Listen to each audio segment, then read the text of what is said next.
Hello everybody, my name is TJ, and today I am joined by NoHandsGamer, currently first place in Division A of Hearthstone Grandmasters. NoHands, how you doing today, man? I'm good. How are you, TJ? I'm doing great. Coming off a pretty fun weekend of Grandmasters. Meta's starting to settle down a little bit after Masters Tour, but the last time I spoke to you was before the season even began, or shortly after it began. Now that you kind of have more than half a season under your belt, you seem to be pretty comfortable, obviously, in first place in your division. How's it been so far? Like, how have you felt about your performance? How does it feel competing in GM as a whole?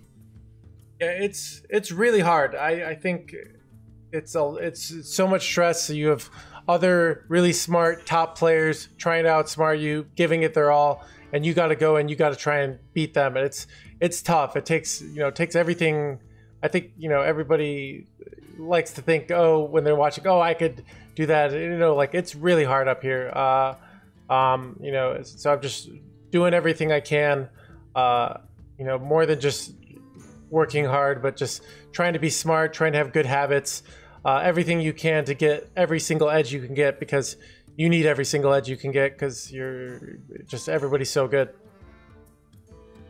Well, I mean, it's working out for you because you seem to be getting edges in some places, but I read your twit longer that you posted during the Swiss stages. I even talked to some of the other players about it, and it kind of inspired me to think more about at least America's GM as a whole, and how good some of the top players are.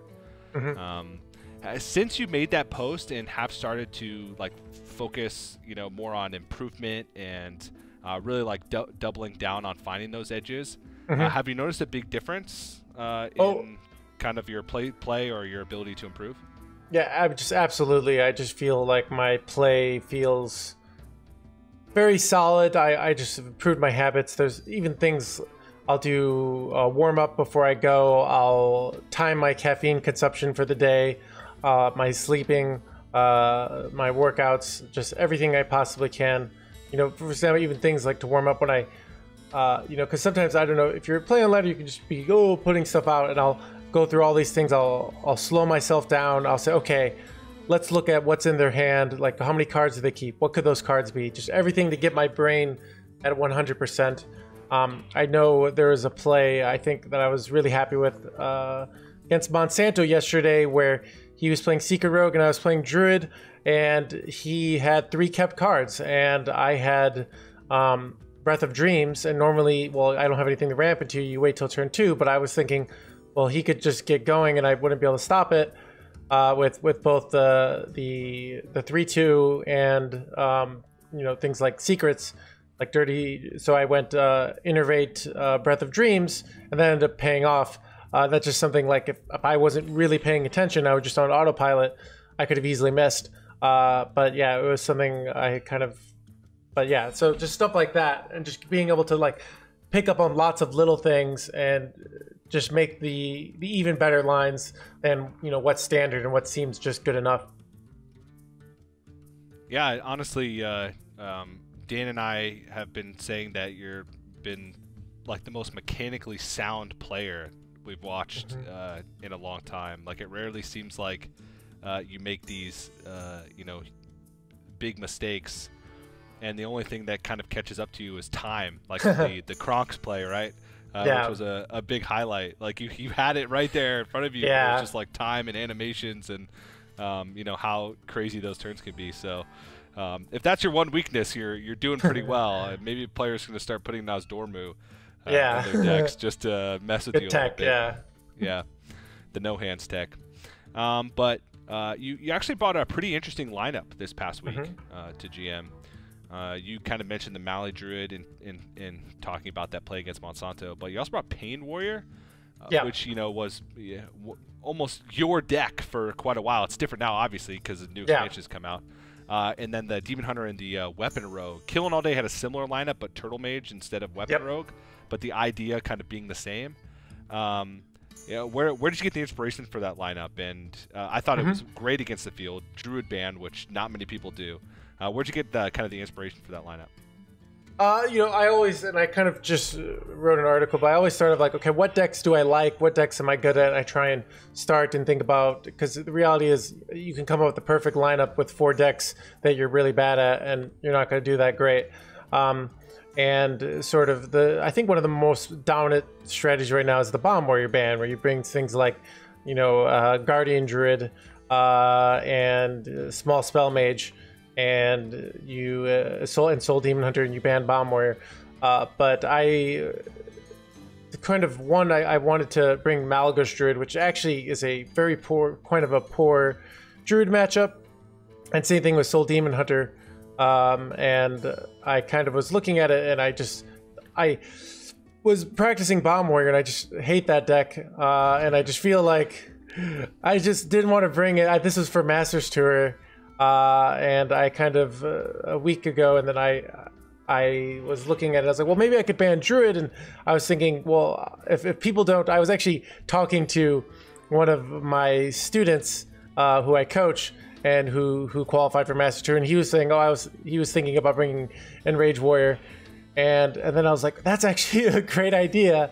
So, and then he ended up not doing it, but I ended up bringing it, and then it worked out really great in Masters Tour, because it just Priest isn't as popular right now, and it's not as strong as well, the 2/4, and it's just a deck that if you've really put in the time, it's really strong. But it's you have to be, there's such a range within Rage Warrior. If you're not playing your best, like if you're playing your best, it feels like you can have like a 90% win rate with it, and if you're playing just average, your win rate could be just atrocious. Like you have to just be so precise. And so, with your everything from your battle rages to your brutes to your long-term setup to what you say for inner rages for OTKs and setting up, it's such a complex deck. But I feel like, especially now when I'm only playing 1 match a day, I have the energy for it. So I think that's another thing where, when you're playing a giant Swiss, by the end, in Rage Warrior can get exhausting. Yeah, well, I mean, it worked out, and Killing All Day, he brought the same lineup. He went 1-1 with it, so it did well, but I felt like the Pain Warrior was a weak point, and, nothing against Killing All Day, but it just didn't feel like it was as clean. It felt like he was running out of resources a lot faster than you were in games. Yeah, I know he was running the old egg package. I don't know if he was Gorfian package, yeah. Well, what did he not have that I had? Did he not run doubles? He cut Corsair Cash and Blackwater Lance. Yeah, so I've been playing the matchup, and my version actually plays in the meta. I think the deck has to both adjust in style of how you play it, not just the cards. So the old Pain Warrior style is like you get this big egg, you copy it, and your opponent just can't deal with it. But the reality is right now there's just so many ways to deal with big things. If you're a priest, they can just steal it. If they're mage, they can discover devolving missiles or discover anything and, devolve it. If you're a demon hunter, you have 2 giant eggs, they just put a bunch of twin slices and hit them both with Blade Dance. If you're druid, well, they just make a bunch of there's so many ways to deal with that kind of style. But so the new version, my version, is I'm playing it a lot more. So if you watch my match, I think against Monsanto, I was just kind of, I had practiced that matchup, the Bomb Warrior, and I was just kind of annoying. I was just kind of, put this thing here, put this thing there. Same thing with Bloody Face. I never really it was never like an 8-10 that's going to kill you real fast. It's just like, 4 1-1s. That's not a big deal, right? Well, they just kept removing, and I just kept putting on stuff. And then eventually you go for the kill. And it's more of that as opposed to like, you get this War Maul, you rampage it, or you get a Terran and you copy the Terran. And I think I did watch the Bloody Face versus Killing All Day, where he had everything with the Terrans and still couldn't. Bloody Face still found a way to take it out. So I think some of that stuff is, it's not that it's bad, but I think there's a better way to play the matchup now for the current meta. So I think so. Yeah, there's kind of a different approach and style to that. Yeah. Well, I mean, that's a lot of good insight, and I think Froden even made a comment: "Death by 1,000 paper cuts" in your game against Monsanto with you know, just how annoying it. You felt like you were killing with just lackeys and football challengers, which makes a lot of sense when you talk about it, about how much removal is. Nobody wants to spend it on 1/1s. Yeah, exactly. One attack minions. So, but you're 3-1 Division A, comfortably. Well, not comfortably in first place because nobody's undefeated. Nobody doesn't have a loss. Yeah. Are you feeling confident moving forward? You got 3 matches left. Do you feel good about where you are right now in America's Grandmasters?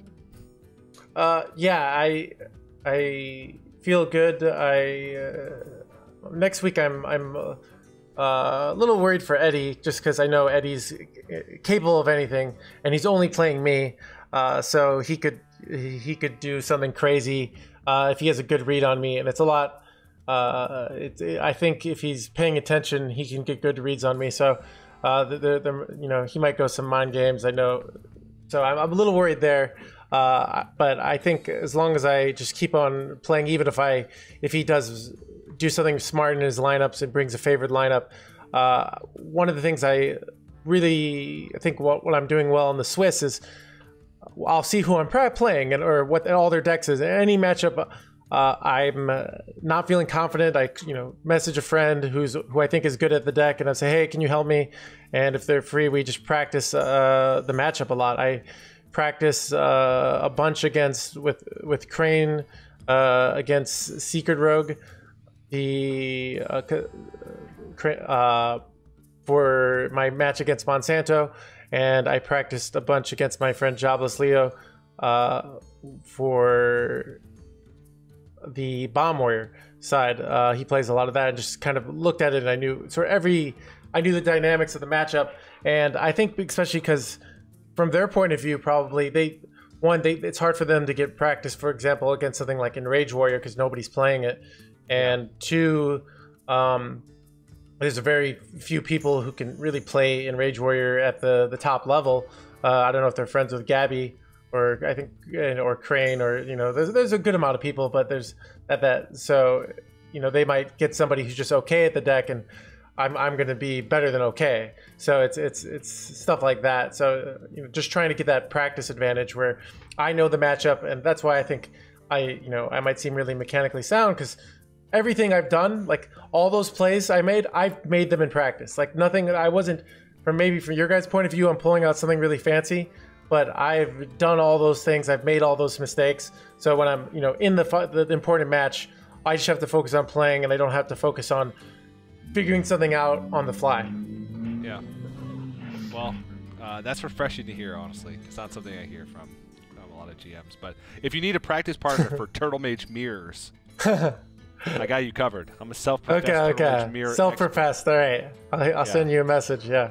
So yeah, just send me a message. Hit me up if you want to practice. You gotta put out a big chunk of your day for that.